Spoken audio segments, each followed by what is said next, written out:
Conclusion, Frank. Sorry. That's okay. In the summertime, we heard the voice. It was pretty good for me. And when I was over here the other night, we heard lots of walking around, lots of footsteps. We come up, be no one walking around. Your wife is in her bed. Your kid was sleeping at the end of the house down there. Like I said, we come up, be no one up here. And it would just come out of nowhere. It didn't like you heard someone walking the whole way across the house. It just came out of nowhere and then just disappeared. The clicking downstairs, I can't debunk. I don't know what was making that noise. So in my opinion, I can't say it's haunted, but definitely you have paranormal activity going on here, Frank, that's for sure. Again, I don't believe it's threatening. You've been here, what, 3 years now? Oh, yeah. About 3 years. And like I said, the place is 70 years old. We believe it may have something to do with the railroad tracks. Maybe. We're not quite sure. I did a little bit of research on these tracks. Mm-hmm. These tracks were built in 1894 as part of the electric car railroad that ran from here to Preston, because they had one running from Preston to Kitchener.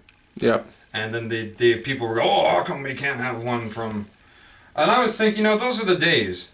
Now we have all our cars, we're trying to get here. Geez, we just had buses that come from Cambridge to go up to Kitchener. But 100 years ago, they had an electric car that went from Preston to Kitchener. Yeah. You know what I mean? And it was a big thing. You get on the trolley car here, and we go down to Preston. Probably think around Riverside Park or somewhere around there is where it stopped. Like those are the times, right? Now it's 100 years later. Everyone is, you know what I mean? We have cars, we have this and have that, but like I said, those are the days living back then. It was a simple time. You know what I mean? But anyway, that's my conclusion. What can I say? If you have any more incidences, Frank, give me a call. Cool. Well, call me the ghost, Glenn Murphy. Who you gonna call? Glenn Murphy, Ghostbuster.